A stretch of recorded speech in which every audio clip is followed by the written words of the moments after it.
Ryan Ries from Southern California. This is Live with Ryan Ries. Call now 1-888-564-6173 or post your questions using the hashtag Live Ryan Ries on his Instagram, Twitter, or Facebook.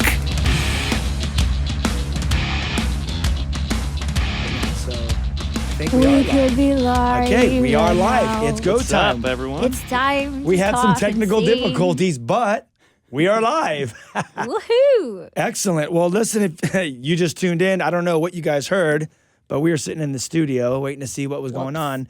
But we are live. My name is Ryan Ries, and I have my two good friends in studio tonight.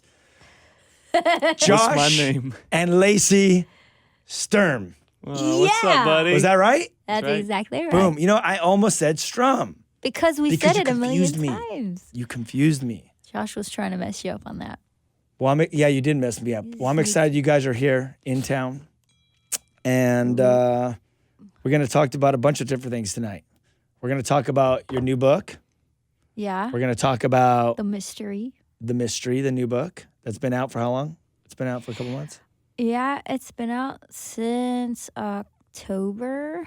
Okay, so that's new. We're going to talk about that. We're going to talk about your album. You guys just got off tour. You have that song Raw out, which has a pretty interesting video. It's pretty cool. Has our friend Annie Lobert in it as well. Yes. And I want to talk about She all rocks those that things. video. So, and we already have phone calls coming in. So before we get into those phone calls, let's just start with the book. You already had one book that came out. It was called The Reason. Yeah. And that was epic. My wife personally read the whole thing quickly. I think you sent her a copy of it. And she read it. She loved it. And then what was the whole theme of coming out with this new book, The Mystery? Well, it's about, it's really meant for people dealing with questions about relationships. And I don't think there's a lot of content out there about emotional purity. I don't even think that, I don't know if that's a word. I just kind of made that up. But if you can have an emotional affair, then you need to learn how to have emotional purity. And I think that people know what emotional affairs are, sort of. Maybe they don't. I didn't really know when I was involved in one. But I talk about the subtlety of just being exposed and out there and wearing your heart on your sleeve and saying whatever you feel and whatever you think and being led by your emotions and letting that tell you what truth is and how it got me tangled up in an emotional affair and how it was very destructive in every way. And I ended up in the same place I was in the first book. I was more suicidal in this book than I was in the first, and very much closer to committing suicide. And again, the Lord, showed up and rescued me from that moment. And I write about that, and the most important thing to me in the book is showing the process of first helping somebody feel understood who has found themselves in that situation. Because if I had heard somebody was in an affair, especially if they were Christian, I would have been like, well, you're just wrong. Just like, and I'm not talking to you. And maybe that was right, because some of my friends did that, and I think to me in that time, and that was what they should have done maybe. But after my experience, when I see somebody who's going through that, my heart just is like, just wants the best for them and wants them to have the fullness of life and doesn't want them to get ripped off at all, or I don't want them to be deceived in any way. And for me, I was totally deceived. And I thought I was following. When you're deceived, you don't know that you're following a deceived, lie. Yeah. You think that it's right. You would jump off a cliff for it, maybe like I would, Right. And it was totally a lie. And so when I came out of this place of deception and realized I don't know right from my left, I don't know what's right or wrong anymore. I thought this was right. I almost died for it. And here I'm realizing it's wrong. So how can I know right from wrong? And I questioned my faith in God. If I don't know this is true, then how do I know that's true? And learned a lot about how powerful my choices are, that I actually have choices. And a lot of times we feel like, in our addictions or in our mess, our pain, our, just dark hole that we feel like we find ourselves in. We don't feel like we have any choice in the matter. We don't feel like we have a choice to get out. But I actually realized I have a choice. In our unbelief, even my struggle and doubt with God, can I just choose to believe? And I didn't realize I actually have a choice. And it's like similar to when you're in a marriage and you don't have the feelings you had before. Can I choose to honor what I said in the first place? And even in the on the record on Life Screams, I talk about a lot of this stuff that I wrote about in the mystery. I talk about that choice on the song Faith, having to choose what I knew was true at one point. One of the lyrics says, "My heart's a liar, but I used to know the truth. I have decided I'm going to follow through. I'm going to gamble and fall in love with you." And that's about my choice to have faith, even when I didn't feel like God was close or didn't understand if he was real anymore, or if I just made it up in my head all along. I think a lot of people actually, I know for a fact a lot of people struggle with that doubt. Even longtime believers, it's like they start getting that deceived, and people don't even know it. But like you said, like you broke that down, you're like, I was feeling deceived. That means like I was believing the lies. And so many people struggle with that. But there's a choice you have to make, is that you have to press into God and have him show up. Well, it is the most humbling, and it makes me tremble, like kind of fear God in a way, to think that I could think 100% it's right and realize in a moment I was wrong all that time. It makes you tremble and humble yourself and say, can you please tell me if you see anything that I don't see? Because I'm going to listen to you even if I don't want to, because I need, and that's what I go through in the book. I get into a relationship with a pastor and his wife who are like a mother and father to me, and I ask them for that. I say, look, I deceived myself, and I pushed every good voice out of my life. And if you tell me something in my life is wrong, I'm going to listen to you even if I don't believe it right then, or if I don't feel it or understand it. I'm just going to listen to you. And there were so many miracles that happened in my life of peace, of just blessings that came when I humbled myself and listened to what they were saying, even though I didn't get it all the way. Especially when I met Josh. So I talk about meeting my current husband, Josh, of 8 years. Sturm? Sturm. Josh Sturm. Yes, my husband is sitting here, absolutely right here, and he can talk about this time as well. But I talk about how we went through our dating with these people in our lives, helping us walk through it with emotional purity. Do you guys want to talk about dating? Yeah. I don't think a lot of people don't know how to date. I didn't know. Yeah. Like, Christian dating's like Yes. crazy. I mean, Yeah. it's a whole different thing to Yeah. the world's dating. The complete opposite, actually, is from the world dating. Yeah. Well, Let's talk about it. Well, for me, Josh, you're going to be in on this, okay? I'll be in on. please. We talked about this last time. Yeah, When we did a like little the bit. calls. We did callers last time. We were here. What's that? Just, I mean, it doesn't have to be the whole show, but just talk a couple minutes. Yeah. We did talk about it in the book, and we talked about how we had people in our lives that we just like. I was like 26 years old. I'd been married and divorced before, and in an affair, obviously, and I didn't, to have somebody tell you. Married, I was married divorced, at 19. and an affair? Yeah, I was married at 19. I was divorced at 21. I'd already had emotional affair even beginning before I ended my divorce, and ended up, leading into all of this destructive thing, these destructive things. But the thing is, whenever, and even before I got married as a Christian, I was in romantic relationships. I was in physical relationships before that. And so when I'm 26 years old and been through all this, and there's this pastor and his wife's like, I'm going to go visit him. And I'm like, what should I do? And Sarah, her name is Sarah Patrick. She's like a spiritual mom. I talk about her in the book. She gives a little note in the book as well to the readers. But she's like, well, this time is when you go see him, it's really about you getting to know him and how he is around his family and his friends. it's not really about being alone together or holding hands or whatever. And I'm like, what? I can't hold his hand and we can't be alone together. I'm 26 years old. My mind starts running like, why am I listening to you tell me this? Like, and I just like, mind, calm down, because you asked her for this and she's not telling you not to do anything, but you wanted to hear her advice. So you just need to just listen, take her advice, and just, humble yourself. And it was so amazing. And I talk about this in the book. When I went out, we honored that. Josh had all kinds of like stuff for us to do. So we didn't have like, nothing to do. And he had stuff for us to do with his family, with his friends. And we're always doing stuff like that was so. And I got to see him interact and really get to know him around his family and his friends and who he was in that context.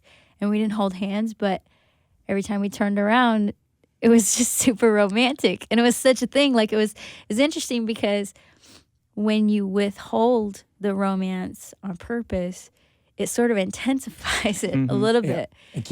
Makes it more exciting for sure. When you were older, because I jumped into romance as soon as I could. I felt when I was younger.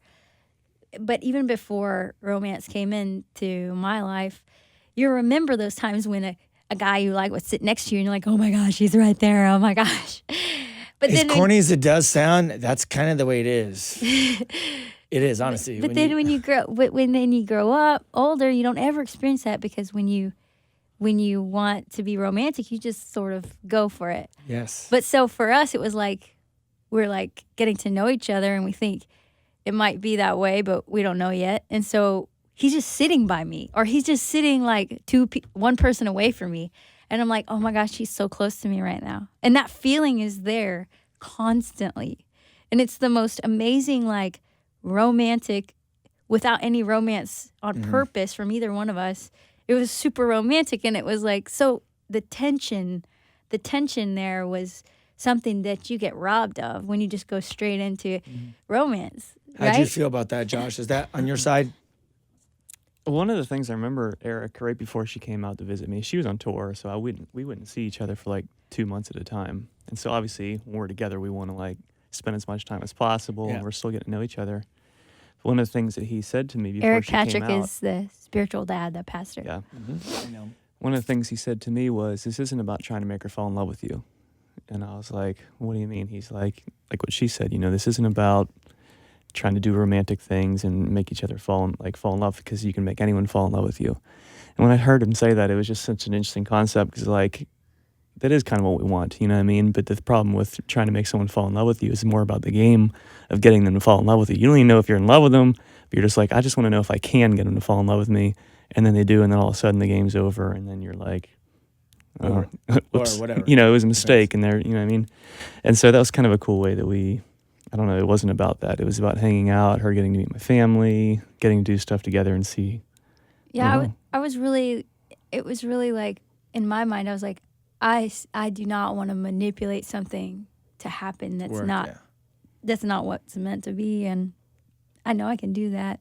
I just have a strong will, and I know I can try to manipulate, like you said, and make somebody fall in love with you. But I was like, please, God, don't let me do that. So like I was like and that's not doing my makeup, and I was taking it overboard. I was taking it overboard. But didn't I look so pretty when I walked off that plane? Beautiful.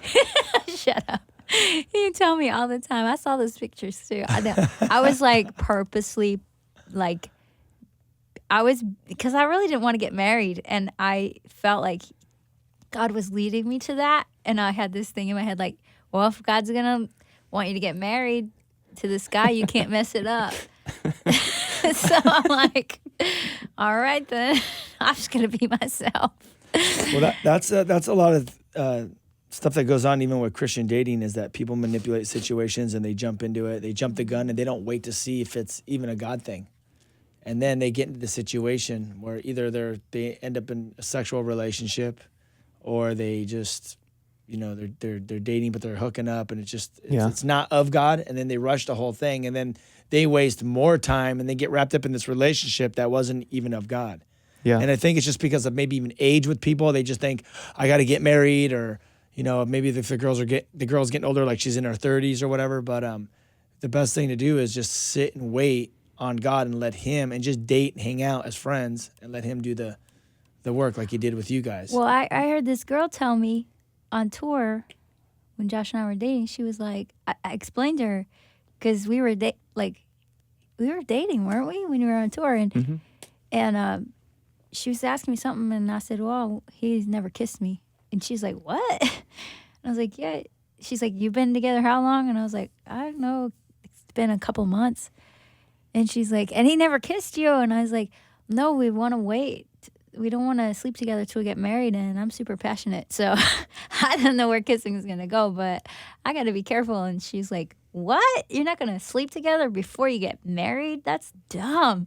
She's like, what if he's not passionate at all? What if he's bad? Like, Yeah, that's a big. I'm glad you brought that up, because that's this big question in the Christian community. Really? Yeah, and when I talk to people, I mean, even my friends and different people, because I obviously didn't have sex till I got married. Yeah, it's good. I did, and then I stopped, and then I dated, and then did again. You got became a Christian, and yeah. Yeah, but during that time when I was a Christian, I was telling them, like, nope, I'm not having sex till I get married, and they'd be like, well, dude, how do you know if you know? Yeah. What if you don't want to? What if you don't want? What if it doesn't work out? Like, yeah. You don't want to like be married to this girl, you know? And I'm like, dude, if God confirmed this relationship, then it's gonna be all good. But that's a huge. Well, there is the faith aspect, which I think is so important in marriage, no matter what. Absolutely. And the other part is the sexuality should be an outworking. It should be the result of all of the other things that are so rich in your marriage. You know, it shouldn't be that, oh, well, let's see how we work out physically together.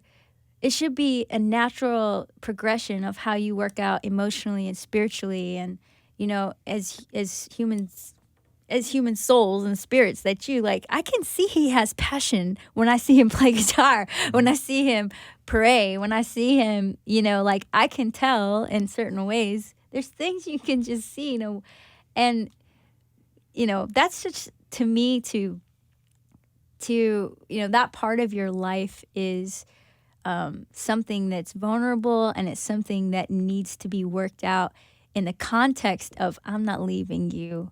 We're working this out together, you know, because you're just, and that's what's so beautiful and pure when you're in that situation, is that there's no shame or embarrassment. There's a lot of laughter and silliness in that area, because, you know, you're forever. You know, I'm going to stick with you. This is, nobody's seeing this like but us. And so even no matter what you go through in that area of your life, to continue on and to be like, you know, we're committed. I don't know. It makes it different. But see, everything's backwards in the world. Yeah. So what you do is, in the world, is you go and you sleep with it. You see a girl, she's hot. You sleep with her, and then you're like, okay, sex was great. Now, do I like her? Yeah. You know, and I've had many of those stories, you know, and then all of a sudden you're like, wait, this chick's crazy. And you're like, oh no, now I got this. Well, you know, or vice versa. Yeah. A girl sleeps with a guy, and then all of a sudden the guy is a stalker. yeah. I mean, I've heard them all. I've heard all those stories, and you do it backwards. Yeah. But when you do it the right way, you put God first. You let Him. Well, I think part of that is, like, say you sleep with a girl and then you say she's crazy, or she sleeps with a guy and he's a stalker. There's some part of sleeping with somebody that makes insecurities come out. I mean, it makes you insecure to say, I gave you this, now what are you going to do with it? And not know. And so what's beautiful is when you sleep together in security, it's like you don't have to deal with that that anxiety. It's Well, it's a bonding too. It's a bonding too, Yeah, so that yeah. there's that attachment. it does something in your soul. It There's an attachment. There's a soul attachment that happens. So the to that craziness process. is because, you know, I mean, there are like lunatic people, but then there's like attachment that you're sleeping with someone and that girl becomes attached. Yeah, and then God can totally heal all of that. And obviously, I've seen him do that, and he can restore all that stuff. And Josh and I both have our stories of God restoring us. Well, tell me this. How'd you know that he was the one, or who found out first from God? I mean, there had to be some kind of confirmation. I think he Oh, found out. I had a pretty clear confirmation. What happened? How? Can I tell the story? Yes, please. What's in your book?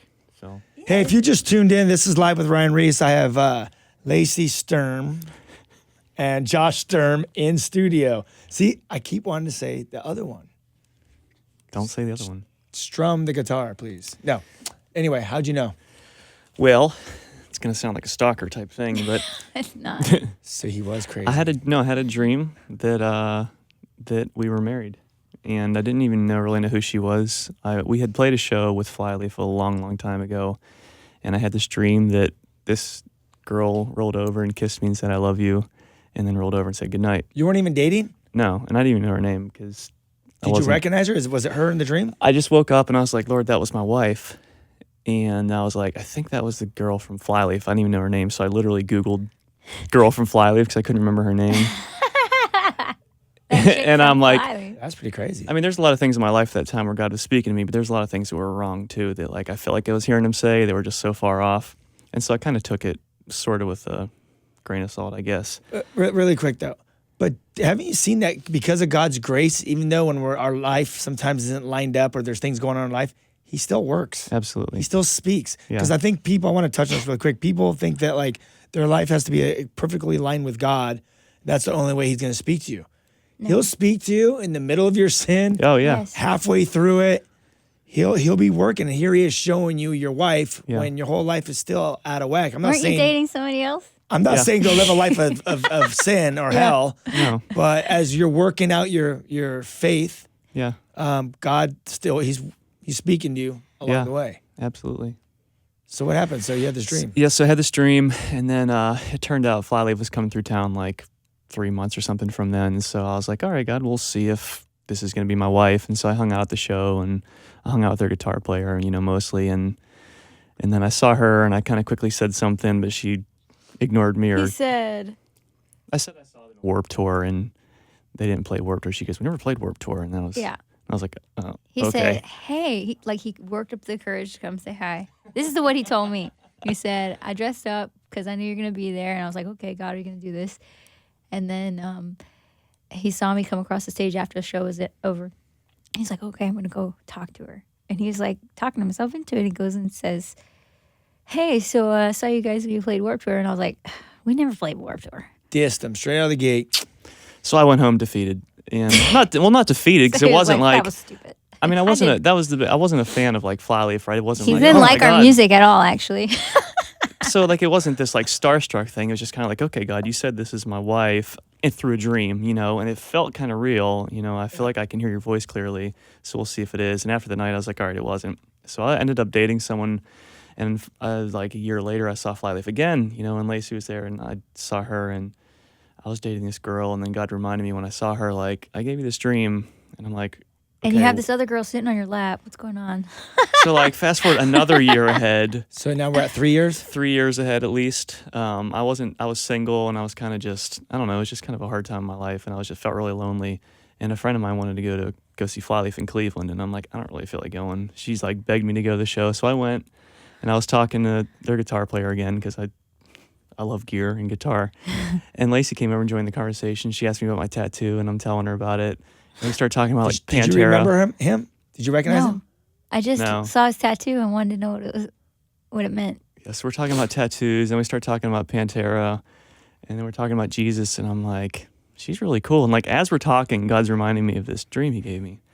And so anyway, that night is kind of what started our actual talking to each other, and we kept in communication, and then all this stuff about dating. But I didn't tell her that I had a dream that she was my wife until I asked her to marry me, because over the course of that year while we dated, a lot of people told her they had a dream that they were going to marry her. Oh yeah. And they were crazies, So like, Rock star life. yeah, but it wasn't that. I was like, okay, God, when this thing actually is fulfilled is when I'll tell her that. So during my proposal, I actually told her the story for the first time. And how many years ago was that from when you had that dream? We dated for a year. But when did you have the dream? How many years before that? It was probably like 3 years till 3 years. till it actually happened.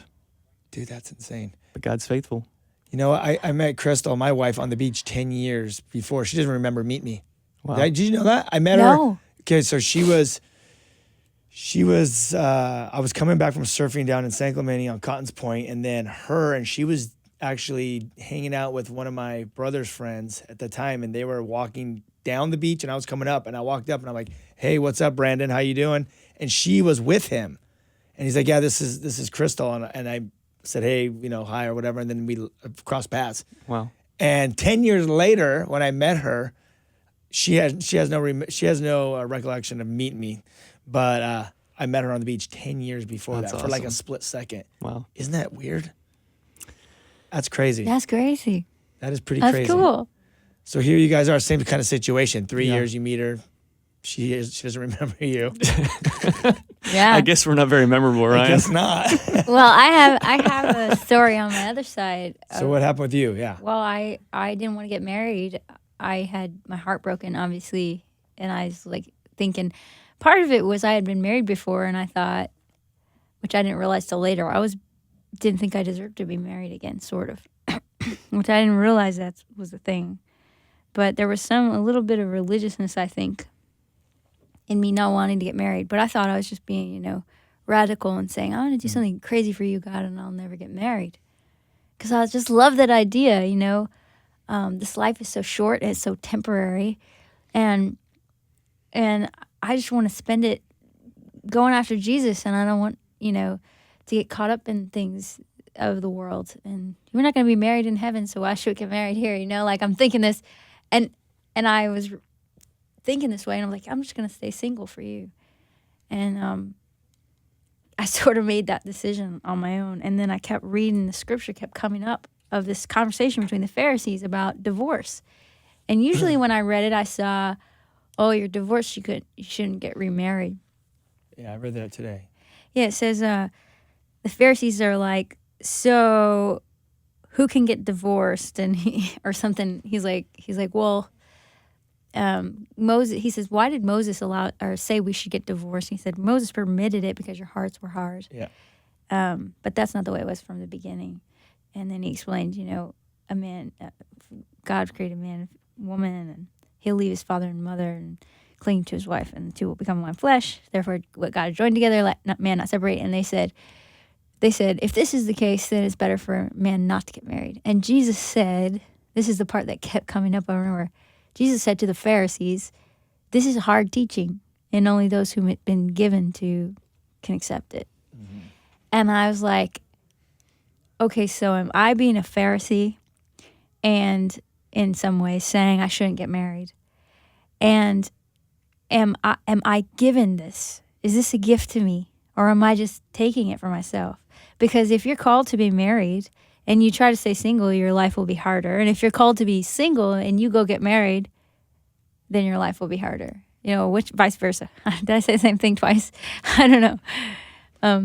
Yeah. But so I was like, should I get married? I need to ask God if I should stay single. So I started to pray about it, and really felt like. So I just started to pray about it, and really felt like God. You know, we're gonna be going to break in a few minutes. Okay. Or a few seconds or something like that, and then let's get back and we'll keep talking about that Okay. Thanks, when we Ryan. get back from the break. So, I'm sorry. When we get back, we will continue talking about your dating relationship with Josh. More Live with Ryan Ries coming up. Is everything all right? Call now 1-888-564-6173 or post your questions using the hashtag #LiveRyanReese on his Instagram, Twitter, or Facebook. I think I speak for the entire administration when I say whoop-de-doo.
Now, back to Live with Ryan Ries.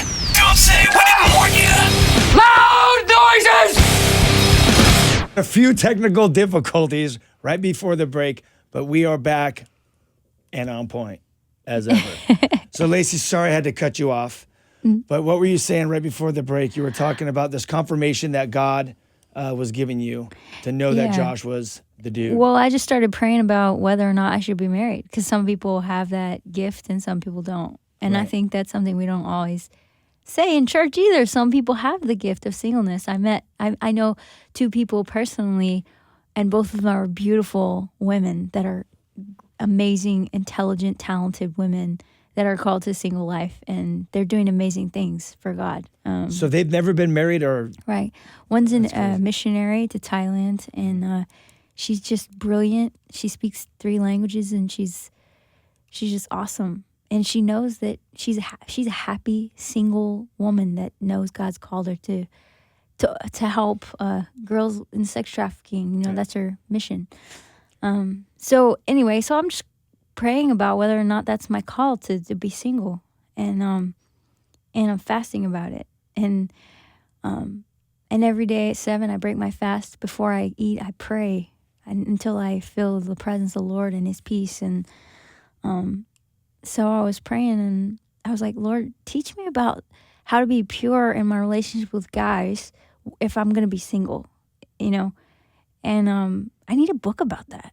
I don't know how to be pure with a brother, you know, like how does it not get weird, you know, as a single woman. And I found a book called The Bride Wore White, and some other books. I read a lot of dating books just to find out about purity in relationships. I wasn't talking about romantic relationships, just purity in general. It actually helped reading dating books to just know how to be good friends without crossing the line or whatever. And so in The Bride Wore White, they talk about a list. Some of the dating books are awful, but there's good things in all of them. There's some little goodness there. You can just take the goodness. But that one, you know, this part, I didn't want to do it. I was like, that's dumb. I don't want to get married. So I'm not going to make a list of somebody I want to marry. I don't want to get married. no? Okay, because I've heard you say this before. Did the dating book say to make a list for like a guy that you're looking for? Yeah, what you want, husband. I made a list too after I heard you say that, You did? and it worked. But go ahead and tell me your list. Well, it's a lot of things. Yeah. It was just like 60 things. I was making fun 60? of. I was making fun I of didn't the have that many. list. I was making fun of it. I was like, I don't want to get married. Okay, fine, I'll make this. Because I kept feeling like God was telling me, you need to make this through different things, you know. Yeah. I, like one of the things was I opened the book the next day trying to skip the chapter, and it opens to the chapter, and the first sentence of the chapter is from a girl's testimony. I didn't want to make this list because I didn't want to get married. I'm like, okay, God, I'll make this. You got Read my this attention, God. chapter. And so I just made fun of it. Like, fine, you'll make me a list. I'm going to make the most hard thing in the world. Like, you can't answer it unless it's a miracle. And so, seriously, every time I look at Josh, I'm like, you walked off that page. It's the weirdest thing. So that was the miraculous thing that, I mean, one of them is meaningful tattoos. And when I saw his tattoo that first day, I was like, hey, what's your tattoo mean? And he's like, tells me about the symbolism of the pelican on his arms, Catholic paintings, the mother pelican in a time of famine uses her beak to open her stomach and feeds her babies her flesh and blood, so she dies and they live, and it's a symbol of Christ. Oh, Yeah, dude. I'm like, really? It's I'm about sold. Jesus? You have any other tattoos? And we started talking about Pantera. He needs to like metal music and Jesus. We started talking about, you know, all kinds of things that are just making me think, okay, well, you look pretty close. You're acting. So anyway. so that was the confirmation. We just got a question right here. It says, how did Lacey make sure Josh was the one? Well, from Kathy in Texas. Well, I didn't want to manipulate. And so my biggest thing is from Kathy, Texas. That's a city. It's from Tracy. Hi, Tracy. I think it's from Kathy, Tracy. Texas. Oh, Kathy. Okay. Yes. Katie. Not in Texas. Katie, Texas. That's a city. Okay. Not Kathy. I'm sorry. Help me. Okay, so the number one thing was if he fit the list, I wouldn't chase him. And so, like I said, if I didn't manipulate and it still worked out, then I knew it was God. So that was it. I knew if he pursued me, and he fit the list, and my spiritual parents were on board, then I knew it would be safe, and God was leading it. So. How come she didn't ask, how did Josh know that Lacey was the one? Because you already told That's us. a good question. It's a good question. What is it? Didn't you already say that? No, I did. I'm sorry. I was just teasing. Well, look, we got some phone calls. Let's go ahead and take these calls. Cool. Let's do this. We'll start with one. Here we go from the top. Hello. Uh-oh. Can we hear her? She's from Worcester. We can see her question. Do you want me to read it? Worcester, go it for it. says. Oh, there she is. How Hi. you doing? Hi, good. How are you? Doing good. So you're on live with us. Go ahead and give us your question tonight. So I wanted to learn a little bit about the Whosoevers. I've been a huge fan of Lacey's ever since I was a teenager, 16 actually. Well, Lacey, your suicide story has really, really inspired me. I'm actually going to school now to become a mental health counselor. Wow. Awesome. That's amazing. Due to your story, I just struggle with my own depression and anxiety as well. And your music just really, really touched my life. Wow. So I see that you're involved with the Whosoevers now. And I was wondering if I could get a little bit more information on that, as well as if there's anything that I could do to join that community, like within my own area in Worcester. Mhm. Is there something that followers can do outside of the Whosoevers that can support the group? The way hi, this is Ryan. The way the movement was started was just a bunch of friends that God put together. We all came together and we just kind of started telling our story, and then from there it just started evolving, and then everyone started going back out on tour with their bands, and the whole theme behind the Whosoevers movement is that everyone is just living out their call that God's called them to do where they're at in their community. So like we have, we'll get direct messages from like Whosoevers in Colombia. They're seeing, what Lacey and Josh and Sonny and Head and all these different dudes are doing, just how God's using them in their life wherever they're at. And then they're just seeing what God wants to do with their personal life, in our personal life, in their cities. So like whatever you're into, you're out there in your city, and you're going to school to help people that are suffering with suicide. You have your story. Well, pray to God to open up doors, and then you are a Whosoevers because you believe in the verse that John 3:16, that whosoever calls on the name of, God so loved the world that he gave his only begotten Son, that whosoever believeth in him should not perish but have everlasting life. Therefore, you are a Whosoever. We are the Whosoevers. It's a movement. It's a worldwide movement of people from all walks of life, all around the world, just living out their faith wherever they're at. Because sometimes we get calls like, we want to come over and join the movement. And it's like, dude, we're just doing what God's called us to do. You could do the same thing in your community. Right. And that's how the whole movement works. But like as far as like the home office of the Whosoevers right now, we're doing high school tours, and we're planning to go all the way across the United States.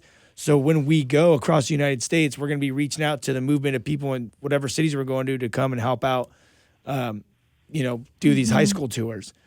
But it's pretty much just been like catching on fire and going out and living out your faith. Yeah, and you can support the Whosoevers by buying their merchandise off their website.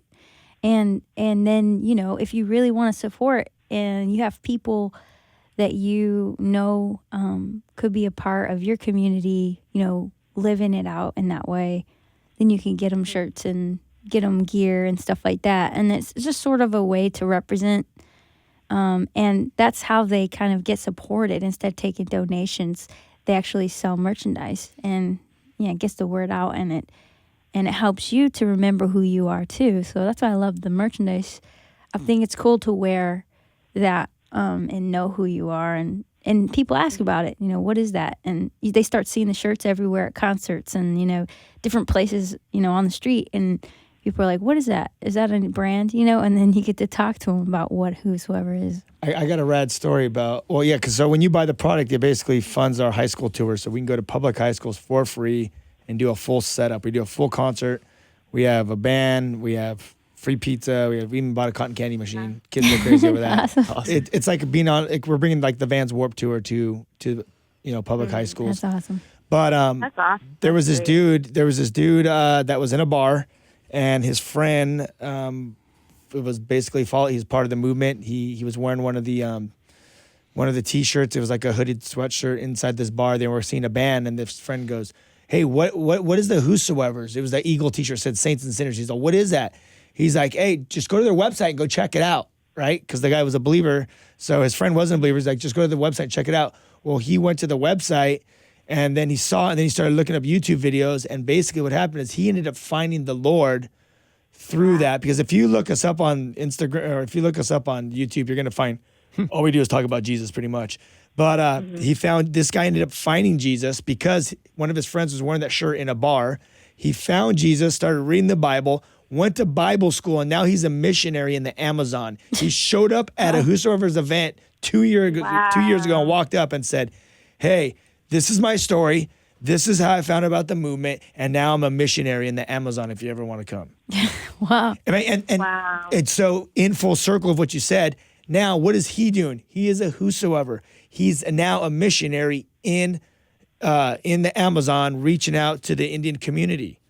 He's just living out his faith. And I encourage you to do the same. God has a plan for you. He saved you. There's no coincidence that, you came across the movement, and there's no spotlight on anyone. We're all ambassadors. I'm an ambassador. You're an ambassador. Lacey's an ambassador. What we are at the end of the day is we're ambassadors for Christ, is what it comes down to. But whosoever's, the anybody's, the whoever's, that's our flag that we wear, that we identify by.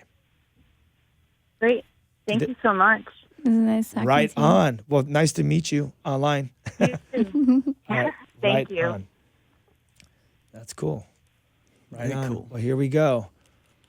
Let's go ahead and take Jennifer from, let's see, Jennifer from Reading. I like the Whosoevers are counterculture. Mm. Counterculture church. Mm-hmm. They are, it's crazy what God's been doing with the movement, how he's just kind of really been expanding it, because it started off obviously with all of us, but now it's expanding into different genres of music. Mm-hmm. I mean, even now with, Allie, reaching with Allie and Will, Yeah. and the whole pop world, and it's just awesome. The art world, surf, skate world, it's just those branches that are just going out and reaching those communities. So it's pretty epic. Yeah, it is. Let's see if we can get this Jennifer on the phone here. Yes, Hey, how you doing, Jennifer? I'm doing well, thank you. Nice to hear from you. What's your question tonight? Well, Lacey, I've been a dialysis patient for 3 years. Your music, your books have helped me along the way, because I thought that once I got that sentence, it was like a death sentence. Wow. But you helped me look at it's God's purpose for me. Hmm. But I was wondering, how involved do you have your kids in the church? Do they go to church every Sunday? Do you read them the Bible, like the kids' version? And how involved do you have them in the church? Well, can I ask you before I answer why you're asking me about my kids? Do you have kids? Is that why? Oh, no, I've seen how involved you have your kids in your life, Mm-hmm. like on tour, because I've seen you before you ever had kids, and Mm-hmm. and now how you're able to involve your kids in your music, with your music, and I've seen how, you can bring them to shows and Mm-hmm. stuff like that, and how involved you have them. So I you're was just wondering if I'm bringing them up to love God? Yes. Yeah. I don't think we can avoid that. But Good. because we live that way every day, and Yeah. I know that church, as far as it being a building, when we do bring them with us. They're 3 and 5. And when and I want to encourage any moms that might be listening that have 3 and 5-year-olds. Sometimes it's really hard to figure out what to do with your 2, 3, and 5-year-olds on Sunday when they don't want to go to children's because they're freaking out and they don't sit through the service very well. I want to encourage those moms that there are seasons for when you get to be fed in a certain way from the church, and when you just need to pour into your kids with love, and that is the way you worship sometimes. You worship God by learning how he loves you by loving your kids. And I've had to do that, I've had to go take my kids out of church and sit in the parking lot and watch butterflies until it's over, and let them, throw rocks into the bushes and just let them know I love you and I'm not going to be religious with you. You're more important to me than me. You're my first call before trying to, be involved in some other ministry. You're my first ministry. And so just to say that, because, I want to take them to church as much as I can, but I think we are the church too. And in these seasons of life, we have to figure out what that looks like and what works best for us and what's the most loving choice for everybody. So, anyway. Oh, that's so cool. That's good to know, because I know some people that go to church, but they don't want to take their kids. Because I have godkids, and their parents, they don't feel like, oh, well, they'll get to church when they feel like it. Yeah. I'm like, well, if you don't instill in them the beliefs that you have, I don't think they'll learn that way. Well, the thing is, everybody has a different story. And sometimes it's hard to tell what they're going through. But I think God is so faithful. He's so good. And my mom didn't get us in church hardly ever. He took care of us. And that was just circumstantially hard. She's a single mom with 6 kids. It was just hard. And so I know it's different for everybody. But anyway. Right on. Well, thank you for calling, Jennifer. I'm going to go ahead and take this next question from Pittsburgh. Ashley. How you doing, Ashley? I think I know who this Good, is. how are you? Pittsburgh. Wait a minute. Wait a minute. This is your hometown. What's your question? Is this Ashley Ray? This is Lacey. How are What's you? up, girl? How are you Do you doing? have a pretty dress on? No, I don't right now. I like your dresses. Anyway, okay. Thank you.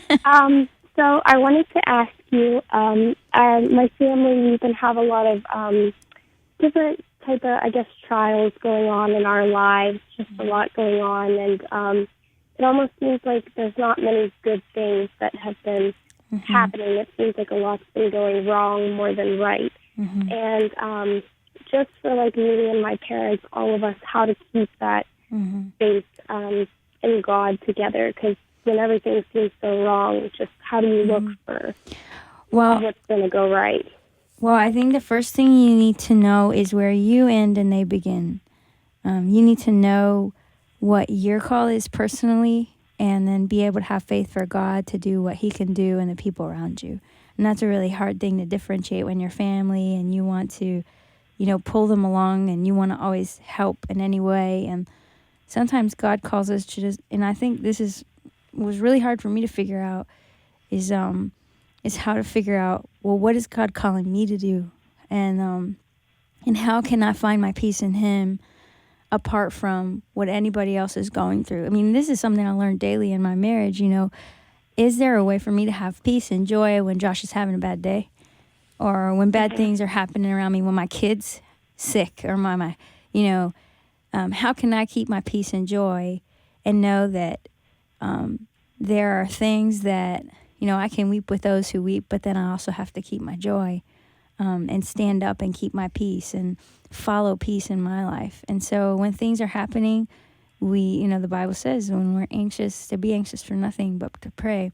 And that sounds like such a simple cliche thing, but I think when you actually press into what that means, like it is a lifestyle, of taking your thoughts and saying, I'm going to put faith over this. I'm going to choose to have faith over this fear. And I'm going to, what Jesus did is whenever there was a temptation to, he spoke the scriptures. So there's all kinds of ways to feed your soul faith and feed your soul life. And there's also ways to feed your soul fear and feed your soul death.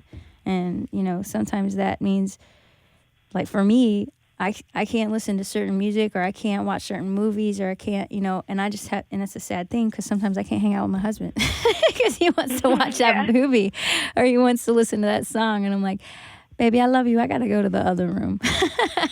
And he's like, I know, baby, it's okay.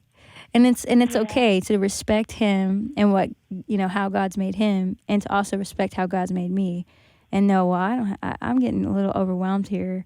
I feel like I'm taking on the burdens of the world, and that's not for me. So I have to go to the other room while you watch the news for a bit. I'm just gonna pray that everything that goes on that screen, God's gonna handle it the way good ways, and I'm gonna walk into the room and, play Legos with Joshua.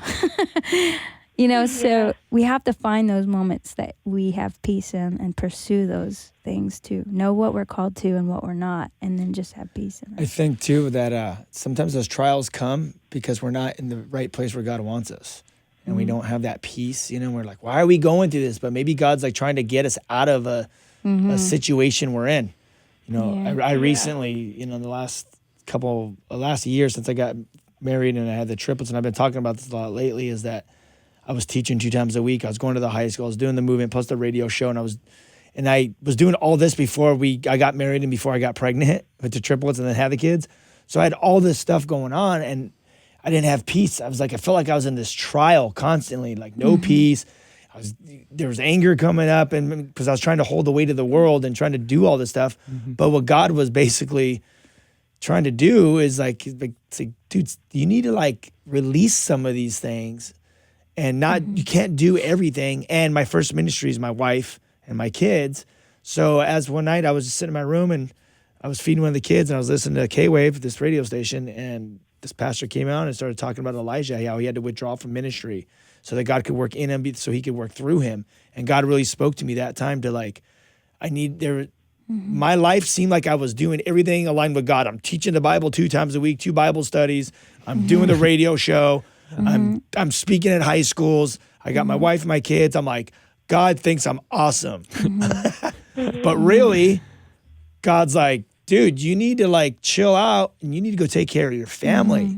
That was a season, Ryan. Now I need you to withdraw from those 2 teaching nights and do this. And when I did that, I felt like I was in this gnarly trial for 6 months. When I did that, all of a sudden peace just came. But then there's also people who are like, how could you? I mean, I'm just saying from my own experience, when I had to pull out of relationships that I wasn't called to in that season, it's like, how could you be a Christian? How could you give up this? You have so much, invested in this. So many people are counting on you. Oh, yeah. And I'm like, that was a burden of mine. And I'm like, who's God? Yeah. I'm not God. Yeah. And when I learn I can't save anybody, I only obey Jesus, then I can step away and find my own salvation in Christ. Yeah, I felt like I need salvation. I felt like all these people were depending on me because they were coming to the thing. But at the end of the day, I walked up on the stage and I said, you guys, I'm like, you need Jesus. I need Jesus. I'm going to go follow Jesus and I'm going to live out my faith. Everything I always tell you guys, when Jesus says to do something, do it. I go, I'm doing it. Yeah. So one of the things I want to encourage you, Ashley, is that this is this very special time in your life, and you are young, and you're not married, and you don't have children, and you have a very special gift for this time. And it could be, you could be one of those that's called to be single, but if you do have marriage in your future or children, then this time is probably pretty short. And so you might have to just sit still and be like, God, what do you call? I mean, I know you have a heart for Russia. I know you have a heart for children. And I know you just have a heart for bands and things like that. And so you might just have to just sit still and get away from every voice except for his, and just be like, outside of all of everybody's opinions about what's good and what's not, there's good things that aren't God things. That's what Ryan's talking about. All those ministries are good. All those relationships I was in were helpful and good. They seemed really Christian, and I needed to be there. But then he was like, I didn't call you to that. Yeah. And you're trying to hold a door open for somebody. I'm closing. You're going to get slammed in that door if you don't get out of there. And so I had to know. And when I did that, all of a sudden God started moving in the people's lives that I got out of. Because he's like, now that you're not trying to be a savior, I can lead them to myself. Yep. And that's a hard thing to recognize. I'm not Jesus. You are. And so that's where we get our peace. We go to the Lord. And we really, really, not just in a theoretical way, but we lock ourselves away until we figure out, find his presence. And I want to close with that because we're going to be ending this. Okay, sorry, I'm talking too much. No, it's perfect. I like you, Ashley. I think you're cool. No, honestly, Thank you Lacey, so much. that is the best advice: is to literally kill the noise, Kill go the to noise. airplane mode, and Yes. hear what God has to say. Read the Word of God. In Romans, it says, "Faith comes from hearing, and hearing the Word of God." He speaks that. Dude, he speaks through the Word of God. He It's simple. speaks Read through. it. So I have a Bible, the Life Application Bible. I talk about in the mystery, and in the back of it, it tells you all these subjects, and so you can look up trials, which is what you asked about, and you Well, there can it find is. all the verses about it. Buy the book. Yeah. You guys, thank you for being on. It was a blast. Thanks, buddy. Love you guys.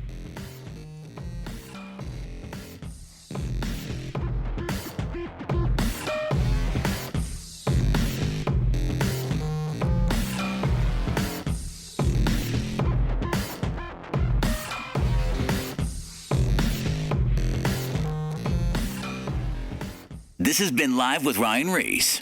To connect or find out more about Ryan, click on ryan-reese.com. Check us out next Saturday at 9 p.m. for Live with Ryan Ries.